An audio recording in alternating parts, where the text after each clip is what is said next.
wanakufa, wanarejeshwa manyumbani zao kama ni maiti. Hawa wasichana wa Butere Girls wanakuambia wewe rais kwamba hiyo shani lazima itafanya kazi, upende usipende. Jambo la pili, hawa wanafunzi wanakuelekeza kwamba Okay, mpenzi mtazamaji, nataka tuzungumzie swala la echoes of war. Na ukisikia echoes, tunataka tuanze kwanza na echoes. Na mpenzi mtazamaji, tulikuwa tunaenda pale msituni, tunajaribu kutafuta kuni, na tulikuwa tunatumia shoka. Na ili kujua mwenzako ako wapi, kuna jinsi ambavyo tulikuwa nasikia ile sauti. Ukikata kuna ile sauti ulikuwa unaisikia kwa umbali, na ukisikia hiyo sauti unajua bado watu wako hawajafunganya, bado hawajaenda.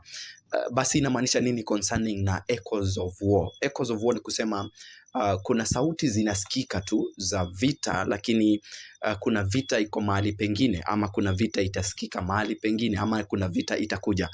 Je, mpenzi mtazamaji, Cleophas Malala, senator, ameweza kuandika play ya Echoes of War.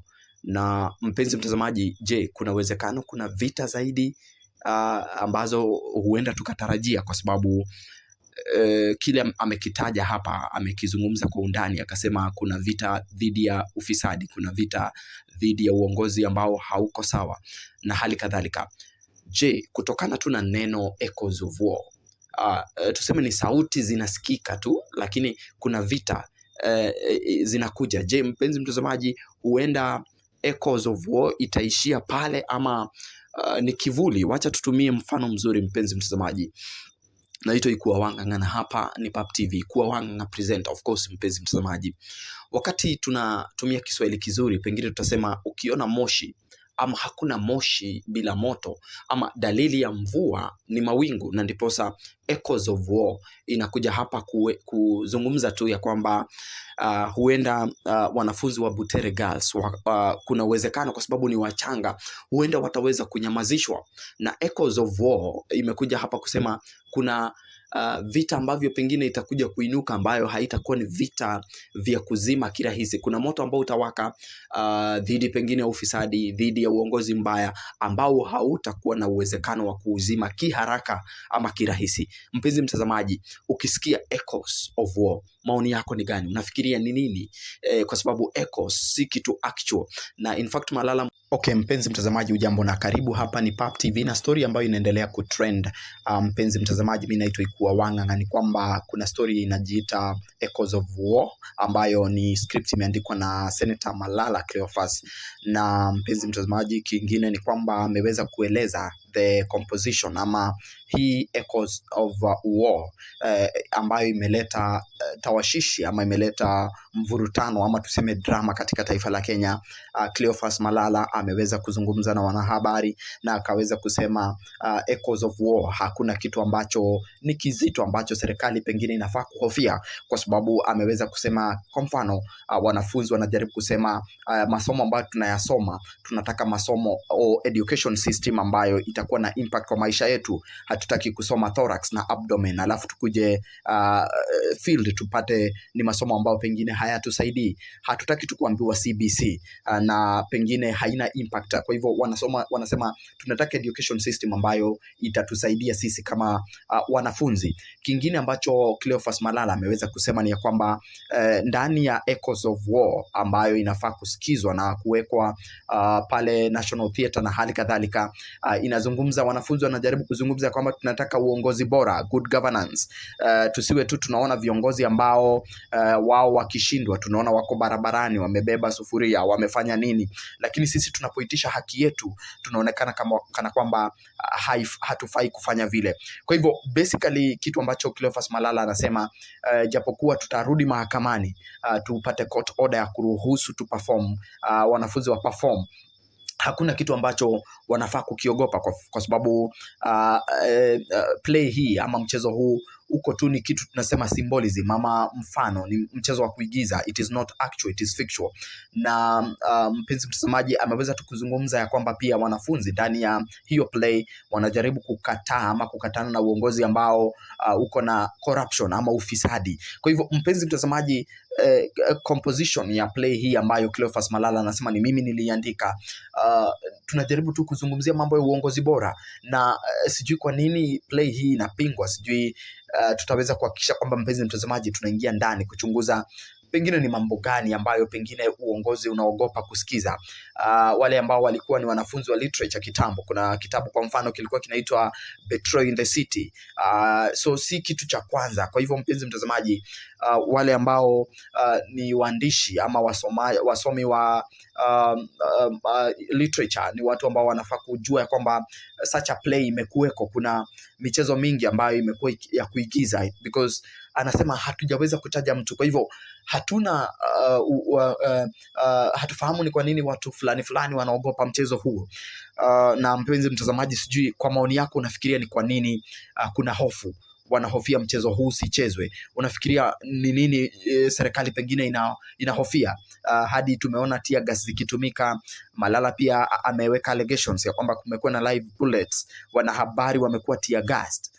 Ni nini, mpenzi mtazamaji, unafikiria serikali inahofia wanafunzi hawa? Na Malala amepeana mfano mzuri, amesema, kwa nini mnaogopa wanafunzi? Je, sisi kama wananchi ama sisi kama viongozi tukiinuka, basi inamaanisha kuna watu wengi watauliwa?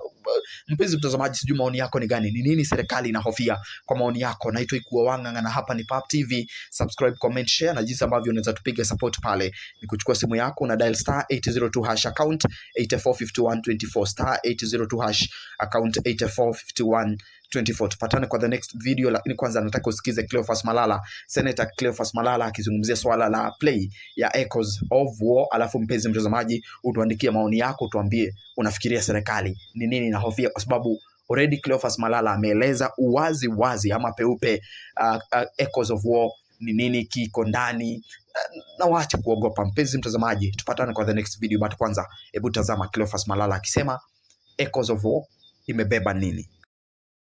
Shida na huu mchezo ni William Samoei Ruto, and we must call him out, we must call out Mr. President, sababu huyu ni jamaa ambaye anaogopa kuambia ukweli. Na mchezo huu, rais, ni mchezo ambao utakusaidia wewe, rais wa Jamhuri ya Kenya. Ni mchezo ambao unakufundisha jinsi vile kufanya kazi. Ni mchezo ambao unakuambia yale matakwa ambayo wananchi wa Kenya wanataka. Mchezo huu unaangazia maswala ya vijana ambao wanaitwa almaarufu Gen Z, ambao wanataka nchi yao iwe na universal healthcare ambayo inafanya kazi, sio SHA ambayo wanafunzi wengi wanaenda kwenye hospitali, wanapata SHA ifanyi kazi, wanakufa, wanaregeshwa manyumbani zao kama ni maiti. Hawa wasichana wa Butere Girls wanakuambia wewe, rais, kwamba hiyo SHA ni lazima itafanya kazi, upende usipende. Jambo la pili, hawa wanafunzi wanakuelekeza kwamba wanaelekeza good governance, free of corruption. Wanasema kwamba hawataki mambo ya ufisadi Kenya hii. Kama watu wako hawezi kuambia, basi wanafunzi wa Butere walikuwa wamekuja leo kukuambia they want a country that has got good governance and that is free from corruption. Jambo la tatu, hawa wanafunzi wanataka ile education system yao iwe education system ambayo inawasaidia. Umeona tuko na shida mingi ya CBC, tuko na shida mingi ya university funding model. Mchezo huo unaangazia Gen Z ambao wanasema kwamba wangependa rais uangazie masuala ya masomo. So shida iko wapi bwana rais? Mpaka unapiga watoto na tear gas. Jana mlitumia live bullets kwa sababu wamefanya mchezo wa kuigiza. Na mchezo huu hawajataja jina lolote. Mchezo huu umewekwa katika setting, fictional setting kule Middle East ambayo inaitwa the Royal Velvet Emirates. Sasa wewe Ruto ulikuwa rais wa Royal Velvet Emirates siku gani? Hawa watoto hawaongei directly juu yako. Wametumia majazi, jina za majazi, symbolism, idioms, metaphors. Wanajienjoy tu wakicheza kwenye mchezo. Kama watoto wanakogopesha hivi, sasa je, sisi tukikuandama 2027 si utaua kila mtu katika nchi hii? So I want to call the international community to step into this matter, because the rights of the children have been infringed and it's only the international community that will salvage us. Mimi nashukuru sana waheshimiwa ambao wamesimama kidete, Mheshimiwa Eugene Wamalwa, Mheshimiwa Rigathi Gachagua, Mheshimiwa Eugene Wamalwa. Nashukuru sana hata chama cha ODM, nimeona wametoa statement ambayo kukashifu mambo hii. Nimeona Raila Odinga ameongea, nchi yote inaongea, and we are here to ensure that the president must listen to us. Mimi ningependa kuomba mawakili wangu, tafadhali do whatever you can do to ensure that this play is performed. I am now instructing you to go back to court and get orders for those children to perform before an audience. The second order that I'm instructing you to go and get is those children waende wa perform katika National Theatre ambayo itakuwa filmed, and that performance will be used now as history so that the coming generations can be able to watch this play. Maybe yesterday after we were chased with